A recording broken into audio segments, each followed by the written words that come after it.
அதன் பிறகு அத்திக்கடவு அவிநாசி திட்டம் பார்ட் 2. இது வந்து ஒட்டுமொத்த கொங்கு பகுதிக்கு மிகப்பெரிய ஒரு வளம் சேர்க்கின்ற திட்டம். அத்திக்கடவு அவிநாசி திட்டம் ஒரு அறகுறையாக செயல்பட்டிருக்கிறது. I don't want to call it a failure, but it is not a success. அதில் வந்து பாதி தான் நடைமுறைப்படுத்தி இருக்கு, அதனால முழுமையாக சேரல. அதுக்கு திட்டங்கள், அதாவது இந்த பரம்பிக்குளம் ஆலியார் நல்லார் திட்டம், அங்கேருந்து அந்த டேம் டனல் வழியாக இங்கே கொண்டு வரணும், கேரளாட்ட பேசி ஒட்டுமொத்த அந்த பகுதியில் செழுமை ஆக்கலான்னு திட்டம். அப்புறம் வந்து காவிரி வலதுகரை திட்டம், தோனி மடுவு திட்டம், அப்புறம் எண்ணெய்கோல் புதூர் தும்பலி திட்டம், படிதலா திட்டம், தென்பெண்ணை பாலார் இணைக்கின்ற திட்டம், தென்பெண்ணை செய்யார் இணைக்கின்ற திட்டம், இப்படியெல்லாம் கிட்டத்தட்ட ஒரு 10-12 திட்டங்களை பற்றி விரிவாக பேசணும். நல்ல ஒரு கருத்தான ஏற்றுக்கிட்டாங்க, அதிகாரிகள்லாம் வச்சுக்கிட்டு ஏற்றுக்கிட்டு இருக்காங்க. இது எங்களுக்கு ஒரு உண்மையிலே எங்களுக்கு ஒரு மகிழ்ச்சியாக இருக்குது. ஆக்கப்பூர்வமான ஒரு அரசியல் இந்த அரசு செய்து வருகிறது என்று என்னால் சொல்ல முடியும். அதை ஏற்றுக்கிட்டு மட்டும் இல்லை, நிச்சயமாக அடுத்தடுத்து ஃபாலோ அப் என்ன பண்ண போகிறோம். நிதி ஆதாரம் இல்லை.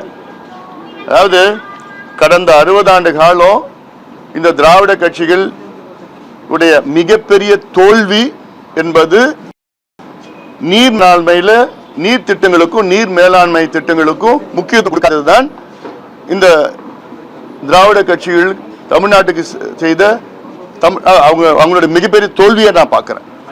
துரோகம்னு சொல்றது பெரிய வார்த்தை, அது ஆனாலும் தோல்வியா நான் பார்க்கிறேன். The biggest failure of the Dravidian parties in the last 6 years in Tamil Nadu is not investing in water management and water irrigation schemes.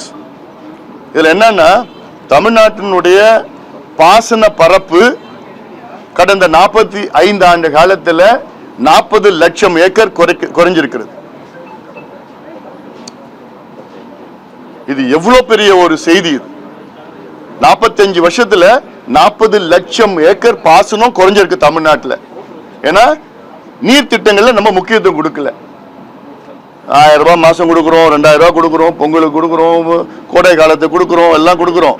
ஆனா இதுல இன்வெஸ்ட் பண்ணாதான் நாளைக்கு காலங்காலமா நமக்கு இன்னைக்கு நீர் பிரச்சனை பற்றாக்குறை இருக்கு. இப்போ ஏற்கனவே காவிரி பிரச்சனை இருக்கு.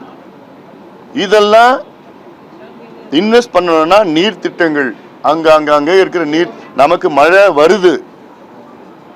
இந்த வருஷம் எல் நீனோனால மழை இல்லை, பொதுவா மழை வருது.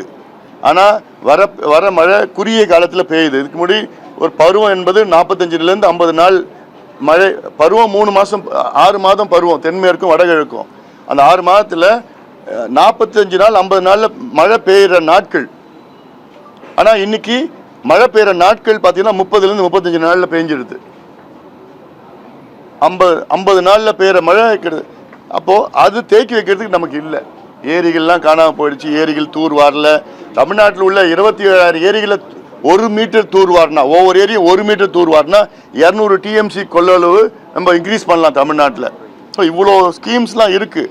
ஆனால் அதுக்கு திட்டம் போடணும், அதுக்கு நிதி போடணும், எல்லாம் இருக்குது. அதனால் இப்போ வேர்ல்ட் பேங்க், அதாவது குளோபல் வார்மிங் கிளைமேட் சேஞ்சுக்கு வந்து வேர்ல்ட் பேங்க் அவங்கக்கிட்ட billions and billions of dollars கடன் கொடுக்கறது வேர்ல்ட் பேங்க் தயார் நிலையில் இருக்கிறாங்க. ADB bank, BRICS bank, Asian bank, new development bank, இவ்வளோ பேங்க்ஸ் எல்லாமே இந்த மிட்டிகேஷன் அடாப்டேஷன் சொல்றது, காலநிலை மாற்றம், கிளைமேட் சேஞ்ச், இதுக்கெல்லாம் தயார் நிலையில் இருக்காங்க கொடுக்கறதுக்கு. இப்போ தருமபுரி ஸ்கீமே வந்து ஜப்பான் ஜைகா ஃபண்ட்ஸ் தான் வருது. தருமபுரியில் நடக்கிறது வந்து ஃப்ளோரைட் மிட்டிகேஷன் ஸ்கீம். ஃப்ளோரோசிஸ் இருக்குது, ஃப்ளோரைட் அதிகமாக தண்ணியில் இருக்கிறதுனால அது மிட்டிகேட் பண்ணணும்னா அதுக்கு காவிரியில் போகிற தண்ணியில் சேர்ந்து மாற்றி பண்ணணும். அது வந்து ஜப்பான் பண்ணுறாங்க. ஸோ இப்போ இருக்கிற சிச்சுவேஷனில் தமிழ்நாடு அரசு 1 லட்சம் கோடி ரூபாய் அடுத்த 10 ஆண்டுகளுக்கு நீர் திட்டங்களுக்கு மட்டும் முதலீடு செய்யணும். இதில் எங்ககிட்ட நிதி இல்லை. கடந்த ஆட்சி காலத்தில் நிதி எல்லாம் பண்ணிட்டாங்க. இல்லைன்னா கடன் தொல்லை நிறையா. தமிழ்நாட்டு கடன் பார்த்தீங்கன்னா நேரடி கடன் 10 லட்சம் கோடி, அந்த பொதுத்துறையெல்லாம் 3 லட்சம் 13 லட்சம் கோடி கடனில் இருக்குது. அது தப்பு இல்லை, நான் இல்லைன்னு சொல்லலை. ஆனாலும் முக்கியத்துவமான இந்த திட்டம் நீர் மேலாண்மை திட்டம், நீர் திட்டத்திற்கு 1 லட்சம் கோடி தனியாக கடனை வாங்கி ஒவ்வொரு வருஷமா கிட்டத்தட்ட 10,000 20,000 கோடி 20,000 கோடி 20,000 கோடின்னு சொல்லி செலவு பண்ணாதான் நாளைக்கு பிற்காலத்தில் தமிழ்நாடு வளம் பெறும்